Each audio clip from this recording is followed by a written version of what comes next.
The Witch Herself by Phyllis Reynolds Naylor, Chapter 2. The next Saturday, Mrs. Morley asked Lynn's help with moving some of her writing supplies into Mrs. Tuggle's house. She would leave her desk and file cabinets out in the studio, she said, but would be taking in several boxes of envelopes, folders, books, and paper. Yes, Lynn said without enthusiasm, she would help. They set off up the hill, wrapped in layers of sweaters topped with coats. It was only a few degrees above zero, and the icy wind stung their faces, forcing them to stop every so often to turn their backs and catch their breath. "I've never been so cold in my life, Mother," Lynn said, slipping and sliding on the snowy brick sidewalk that led up past the tall gabled houses to the lone house at the top. "It's unusually cold for Indiana," Mother told her, "but it shouldn't stay that way for long. Now you see why I can't write in the hen house. My fingers just don't seem to move." Mrs. Tuggle's house, like the Morleys, was made of modified Victorian design, with 3 stories, gingerbread ornamentation, gables, and little round windows tucked here and there. There was a porch or balcony that extended around 3 sides of the second floor, with stairs leading down at one end. The shutters needed paint, but the roof was in good repair, and it looked no better or worse than many of the other houses on the block. Yet there was something very different about Mrs. Tuggle's house. It stood apart, for one thing, a wide field separating it from its nearest neighbor. Its front door was completely hidden by a large thorn-apple tree, and its chimneys stood out starkly against the swirly gray clouds in the winter sky. A brick path led around the hen house in back, dividing at one point to branch off toward the barn and the tractor shed. No matter how many times Lynn had come up here with her mother, she couldn't seem to take her eyes off that house. How could Mother possibly want to write there? They reached the burnt orange door of the studio and went inside. The little pot-bellied stove sat cold and dead, the rocking chair beside it. Mother's desk was at one end by the cluster of windows, and the file cabinets at the other. A braided rug covered the center of the concrete floor, and the back wall was covered with built-in boxes where all of Mother's supplies were arranged in order. "I'll need my dictionary and thesaurus," Mother said, putting them into the box, "and that folder over there on my desk. You could begin putting everything in envelopes and paper, Lynn." "You could begin putting in envelopes and paper, Lynn." 10 minutes later, they had filled 2 boxes and 3 sacks with materials Mother felt she couldn't do without, and left to take the first load around to Mrs. Tuggle's front door. Even the door was strange. It was thick and heavy, of solid oak, and there was a huge brass knocker in the shape of a troll with his tongue hanging out. Sometimes, when Lynn stepped up on the porch, she was sure the troll rolled his eyes in her direction. This time she frowned at the knocker, staring at her. The eyes did not move. Mrs. Tuggle must have heard them coming, for the door opened at once, and there stood the old woman waiting for them. It was not her size that was formidable, for she was a rather small woman, wrinkled and somewhat bent. Her arms were thin, and her bony shoulders stuck up through the sleeves of her house dress, like doorknobs. Nor was it her face exactly that caused Lynn to shiver. If one passed her on the street, for instance, she might seem to have a rather grandmotherly face, sweet and gentle. But if one studied her for a long time, as Lynn had done, other features became more noticeable. Mrs. Tuggle's jaw was square and strong. Her eyebrows, unlike the white hair that wisped about her face, were bushy black, and beneath those brows her eyes were sharp and penetrating. One eye green, the other gray. She looked as though she were capable of producing enormous strength if necessary. Perhaps it was this that frightened Lynn so. On this particular day, she was wearing a brown print dress with a gray sweater over it and a yellow apron. "Ah, moving day," she said. "I have the second floor room all prepared, Mrs. Morley. The light is best in there, I think, and you've a desk as well." "This is good for you," said Mother. "This is so good of you," said Mother. "I hope I won't be a bother." "No one to bother," said Mrs. Tuggle, leading the way upstairs. "Only the cat and I are about. 'Tis nice to have somebody sharing the heat when the weather's cold." She spoke with the accent she had acquired as a young girl in Castleton on the Isle of Man, and she paid no attention to Lynn at all. There was no love lost between them. Ever since Lynn had come over last fall and accused her face to face of witchcraft, Mrs. Tuggle had treated her coldly, with only enough politeness so that Mrs. Morley wouldn't notice. The second-floor room where Mother would be working was near the back on one side. The wallpaper was very old and yellowed, with a strange hexagon print. There was a daybed against one wall covered with a quilt, a tall, dark bookcase with glass doors, a roll-top desk beside the window, and with a needlepoint chair and several small tables covered with assorted knickknacks. "Perfect," said Mother. "'Tis over the kitchen, so it gets extra heat from the oven," Mrs. Tuggle said, opening the blinds a bit wider. "And I've emptied the bookcase so you can put all your things there." "It will do splendidly," Mrs. Morley said. "Good, good. Then I will go down and make us a spot of tea while you put your things in order." She went back downstairs, and again Lynn noticed how quickly she moved, not at all like an old woman, but like some creature who was ageless. Lynn silently helped her mother arrange her books and supplies in the big bookcase, then went back to the studio for the sacks. When she got up to the room a second time, the cat was standing in the doorway watching her. He was an enormous animal with thick brown-black fur. He stood stock still, his tail pointing straight up, the hair on the back of his neck rising stiffly. Lynn reached the top step with the sacks in her arms. As Lynn reached the top step with the sacks in her arms, he hissed at her, and when she entered the doorway, he struck out with one paw and scratched her. Lynn's reaction was instinctive. Swiftly, one foot shot out and sent the animal screeching into a far corner of the room. Mrs. Morley whirled around. "Stop that!" she rasped, her face strangely angry. She rushed across the room and grabbed Lynn by both shoulders, shaking her hard. "Don't you ever do that again! Ever! Do you hear me?" The shaking was so violent that one of the sacks slipped from Lynn's arms and the contents spilled out on the bare oak floor. Scissors, tape, pencils, paper. Lynn stood staring at the mess and then at her mother. Was what she had done really so awful? Mother had never shaken her like that before, not even when Lynn had slapped Stevie. She had never seen such an expression on her mother's face. It chilled her. But now Mrs. Morley had turned away and was sitting down, one hand on her head. "I don't know what's the matter with me, Lynn," she said. "I seem to get upset so easily these days. It's just not like me at all, is it?" Because of the severe cold and the hard snow that had settled everywhere, raccoons had been coming in from the woods behind Cowden's Creek and rummaging in people's garbage cans. For several weeks in February, residents along Water Street especially had waked each morning to find their plastic garbage cans slashed by the animal's sharp claws and trash strewn about the yard. In some instances, the raccoons had found their way into garages and basements and were settling down for the cold spell in comfort. The Humane Society suggested trapping the animals in special cages, which they lent on request. Once a raccoon had been caged, the society took them to a wildlife preserve in the southern part of the state. By the end of February, Mouse and Lynn stood in the Beasley backyard and watched Marjorie's father set his trap. Mr. Beasley looked something like an animal himself, for he had shaggy eyebrows and sideburns that matched the color of his curly beard, but he was a gentle man who was fond of his skinny little daughter and liked having her about. The trap was a low rectangular cage made of wire. At one end, the door was propped open, and a tasty morsel of food was placed inside at the other end. When an animal crept all the way into the cage and approached the food, his forepaws tipped the catch on the door, and it was shut quickly. "All I have to do, then, is pick up the cage by the handle and take it down to the Humane Society," Mr. Beasley explained. "Simple and harmless."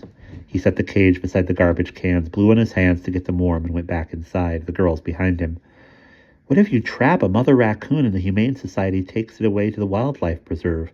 Mouse wanted to know. "Then I suppose the papa would come round the next night looking for her. We'd trap him, and the Humane Society would take him to the preserve, too.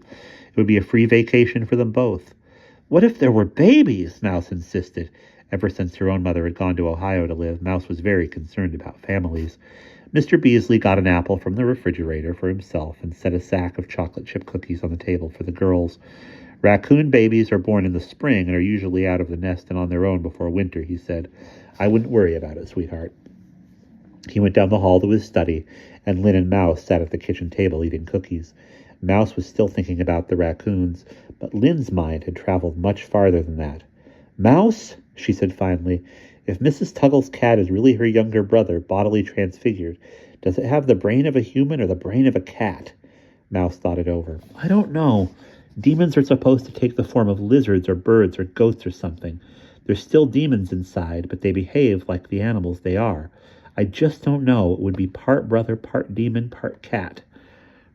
Under the right circumstances, would it be possible for a demon animal to talk? The book on spells and potions said they do sometimes." Then I've got a job for you, Mouse. Like what? Hypnotize the cat. Mouse stared at her. You're out of your mind, Lynn. Completely bananas. Just how would you expect me to do that? It's just a chance, Mouse, a long shot, but it's worth a try. I know that Mrs. Tuggle's cat spends the night prowling around in the woods and the old cemetery on the other side of the creek. Mrs. Tuggle once told me so herself. Early each morning it comes back, crossing the footbridge. I've seen it myself, coming up through the meadow. Let's get up at 5 o'clock Saturday morning and put the raccoon trap on the footbridge with a bowl of ice cream in it, or with a bowl of cream in it. If we catch the cat, you can hypnotize it in the cage. Lynn, that's crazy. It would be yowling and carrying on something awful. It wouldn't hold still.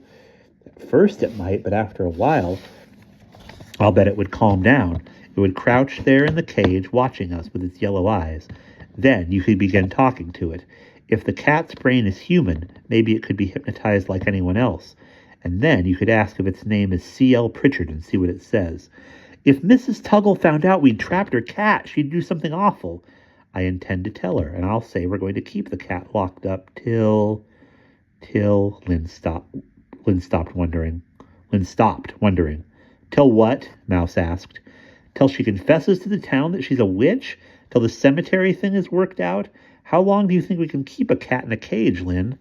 I guess it's Mother I'm really worried about, Lynn said at last. Maybe I was thinking that we could sort of hold the cat hostage so Mrs. Tuggle wouldn't do anything to Mom. Okay, Mouse. I guess it was a pretty dumb idea. Oh, I don't know, said Mouse. It sort of grabs me, after all. I mean, if I could hypnotize the cat, I'd be famous. My career would be all set. I'd be written up in scientific journals and everything. Slow down, said Lynn. We don't even have the subject yet. 5 o'clock Saturday morning, then, Mouse said eagerly. I'll bring the cage, and you bring the cream.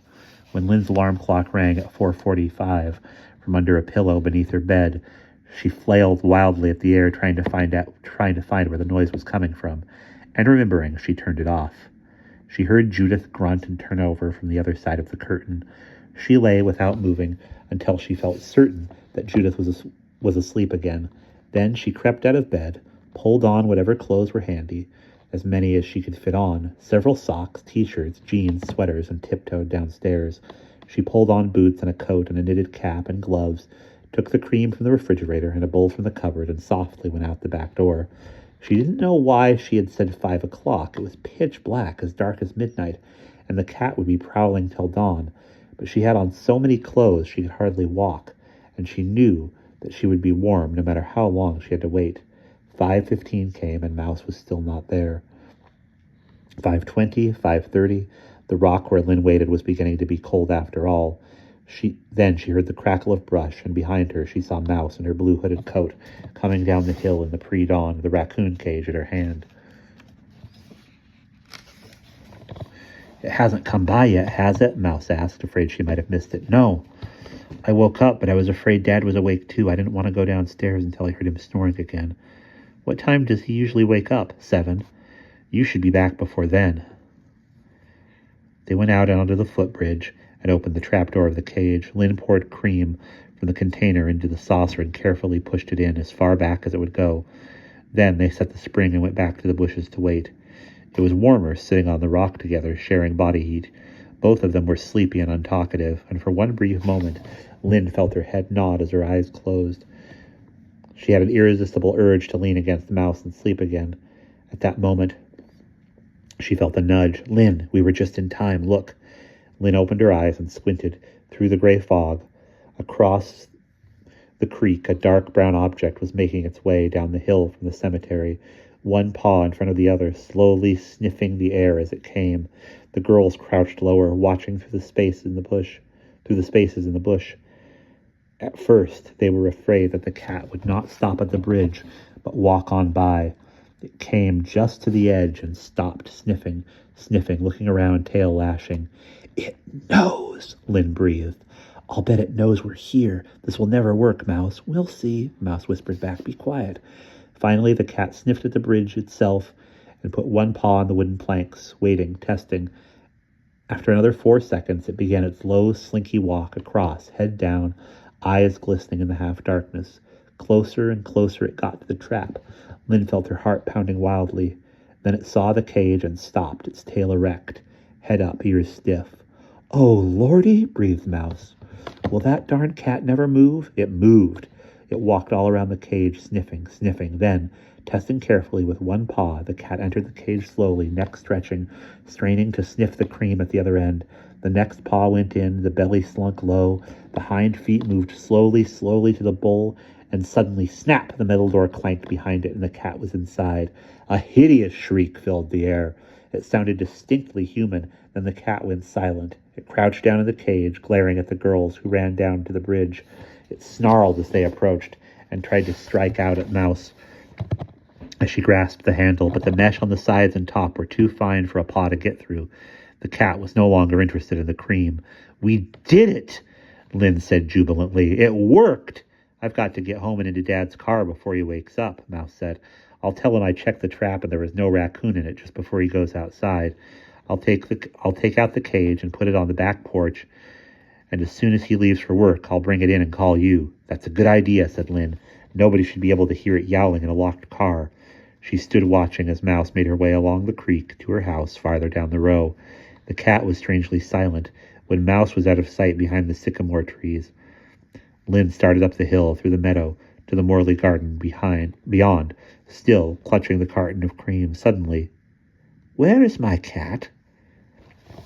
The words, angry and terrible, seemed to come out of nowhere. It was as if the sound had come from the gray winter sky itself. Lynn looked up, then around her, and finally turned to see Mrs. Tuggle standing down at the footbridge in her brown coat, a walking stick in her hand, her gray hair flying. "Where is my cat?" she demanded, and her voice shook. "He always waits for me here at the bridge." It was the first time Lynn knew that not only did the cat go prowling in the darkness, but Mrs. Tuggle as well. Every night, or perhaps early every morning, they must have gone out together, an old woman and her cat, rushing along wooded paths past the cold granite stones of cemeteries. There was no avoiding her question. The container in Lynn's hands and her presence at the creek were all too obvious. There was safety, however, in the distance between them, and somehow the amount of clothes she was wearing made Lynn feel protected. "Your cat is being held hostage, Mrs. Tuggle," she said. "As long as my mother is safe, your cat will be safe. But if anything happens to her, you will never see your cat again." "What nonsense, child. Why would I want to harm your dear mother?" "You'd just better leave her alone, Mrs. Tuggle," Lynn said, boldly ignoring the old woman's protest. "Don't be surprised if the cat tells me who it is, and more besides. Just you be careful, that's all." With that, Lynn turned on her heels and hurried as fast as she could, short of running up through the meadow to the garden. But the old woman did not follow. Lynn wondered if she should have said so much, but decided it was time Mrs. Tuggle knew that someone else had power too. Lynn bolted the kitchen door, put the cream back in the refrigerator, and crept silently up to bed. She had done it. No one knew. She did not sleep again, but lay very still under the covers, realizing finally how violently she was shivering, despite her brave words back there on the hill. She was afraid of the old woman. She began to wonder if Mrs. Tuggle knew that Mouse had been there too. Would she know that Mouse had the cat? Perhaps Mouse had never made it back. Perhaps at this very moment she was lying unconscious down by the creek. Perhaps Mrs. Tuggle had rushed out behind her and hit her over the head with her walking stick, or perhaps the old woman had found her cat in Mr. Beasley's car and rescued him already. The more Lynn thought about it, the more agitated she became. Finally, at 7:15, she went downstairs to call Mouse. Mother was already up making coffee. "I thought you'd probably sleep late this morning, Lynn," Mother said. "You usually do on Saturdays." "I'm wide awake," Lynn said. "Thought I'd make some cocoa. It's so cold."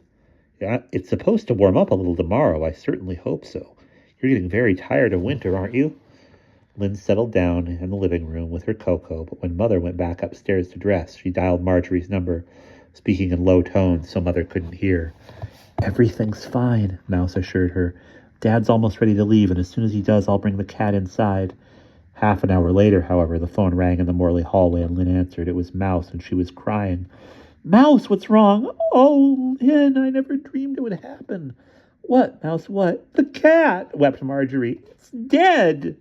And that is the end of chapter 2.